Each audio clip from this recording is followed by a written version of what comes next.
many cases, like typical male behavior, which would be used to take control of your household, to meet a woman, things like that are culturally enforced to either be, denigrated or demonized, or in some cases, like, yeah, you can have, police harass you if you make, or maybe coworkers harass you or HR harass you for making an inappropriate comment at the office or something like that. Well, Okay, but that's not illegal. I would say to the illegal component, there is not that on the books it says being a man is illegal. Like, obviously, beating your wife is illegal, and it should be.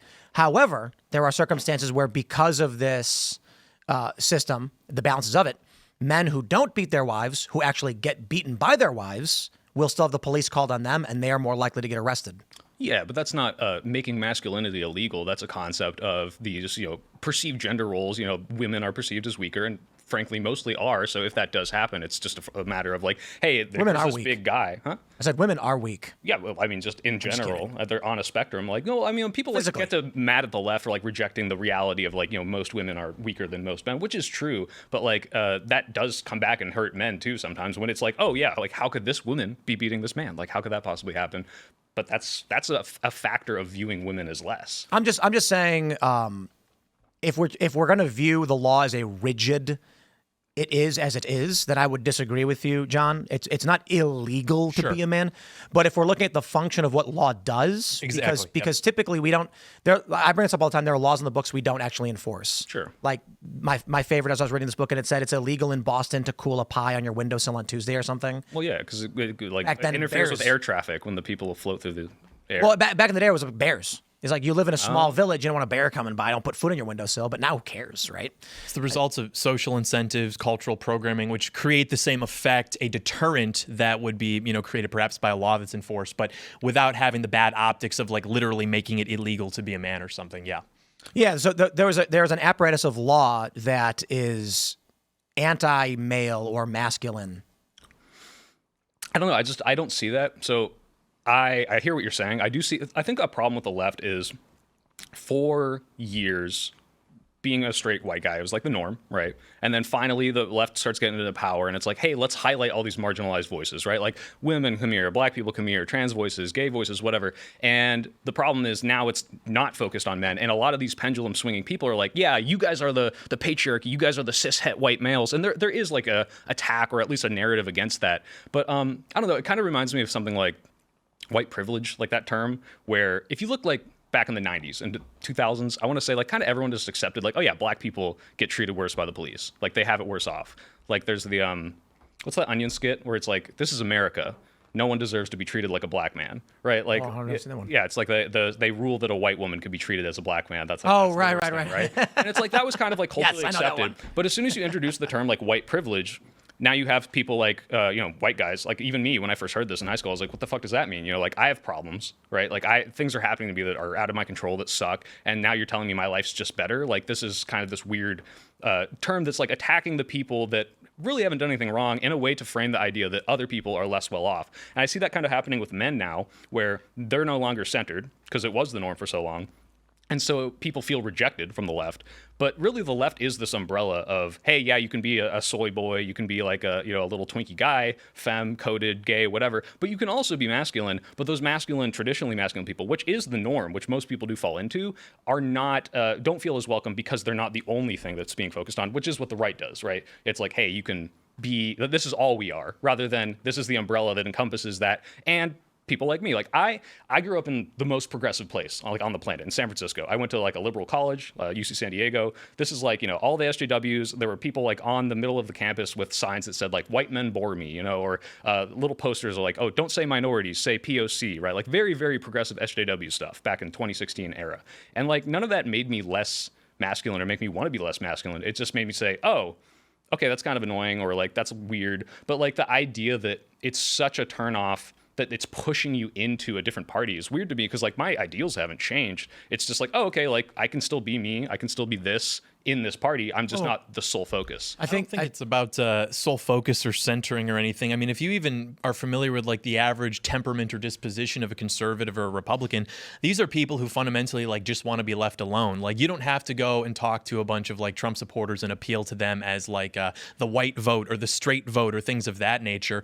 And I think it is actually pushing people who otherwise would have preferred to identify themselves with like the predominant party into the arms of Republicans or Trump, as has been the case with a lot of media personalities, for example, because they do feel ostracized, not just because of maybe some of the excesses that you see on the college campus with like a sign or a t-shirt that says like boys are icky or like down with white power or something, but because the policies which these people are pursuing ultimately are dispossessing normal white Americans, and they're becoming more aware of that, which is why they're walking away. They may agree with you on, wanting to be left alone. People can have their own identity, but at the end of the day, when that party gets into power, they act in ways which dispossess normal Americans, takes money from them, opportunities from them, and redistributes it to literally the entire world and demonizes them throughout the culture. So I would like it to be some umbrella. I think that would be nice, but that's not what we tend to see when you guys get into power. And even in your own case. The issue is that even as you're describing it, people view politics and people of all generations as a single group.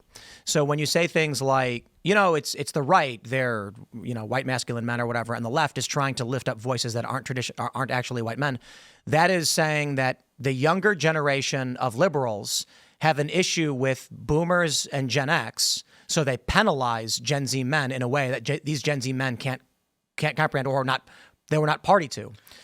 I think it's perceived as penalizing. I don't think it is, but I know what you mean. But it is. That's the thing. Well, no, but it is. Like I have never felt penalized. A group millennial attacking white people, insulting white people, and then they're allowed to do it, is creating a condition by which you are allowed to be racist to a group of men that did not experience this white privilege that was described. Sure, but so that's penalizing. Well, first of all, again, as much as I have a problem with the term white privilege, I think you can look at like statistics of do white people get as much shit as black people. Great. Now let's go back to what I was saying about Gen Z. I'm just saying, how about you do experience it, but the problem is like let's talk about my point. We can. An 18-year-old man did not experience the white privilege of a 55-year-old white man. You're saying so like economics, an 18-year-old who's entering the world and saying, "Man, it's really hard on me," and then the left in these colleges say, you're white, you're bad, you're stupid, you bore me.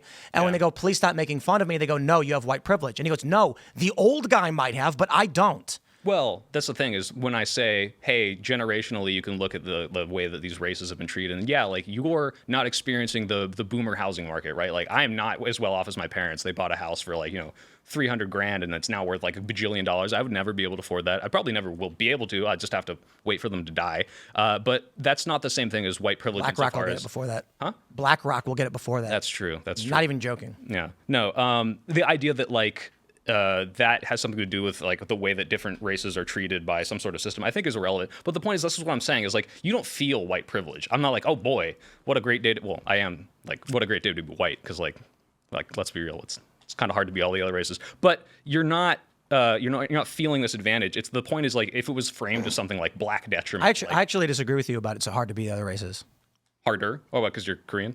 Yeah. When I was growing up, I was told that if I put down that I was Mexican, I would get free stuff.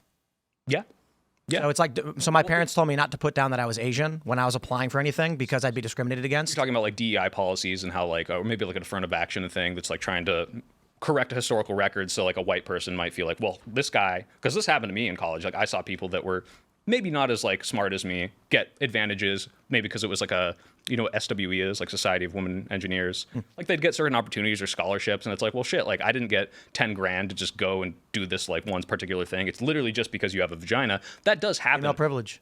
Sort of. Literally. But the point is, like, if you're looking at it as a societal thing, it's like that is something that in this specific, minutia of college, yeah, there are people that are going to be lifted up over maybe white people. But you don't see that as privilege insofar as like, hey, I don't feel like I'm getting the better end of the deal. In fact, these people are, but it's talking about a historical thing of, oh, these people had it worse off for so long. But that's why I would call it like a black detriment and not like a white privilege. But this is back to your point on, what was it? What does that mean, though, that they've had it worse for so long? I mean, we've been following the vector of like progressivism and civil rights for 60 years now. Yeah. And by any metric, I mean, whether it's like familial wealth, house ownership, which black you alluded generational wealth right now is like similar levels to like Reconstruction era. It's not very good. Exactly. So we've been following this vector of progressivism and saying that this is to make up for injustices of the past, and this vector would suggest that those injustices have been alleviated because it's now illegal to discriminate in varying capacities. But the situation why has would it not suggest that improved. it's been alleviated? Because we have the civil rights movement, the Great Society, all of these fruits, which has made it illegal for you to discriminate in the ways that you're alluding to in terms of these past injustices. Yeah, but like, so if when that's they- been when made, they hold on, well- if that's been made illegal, then it would suggest that maybe these injustices were not orchestrated from the top down, people just being mean and racist for no reason,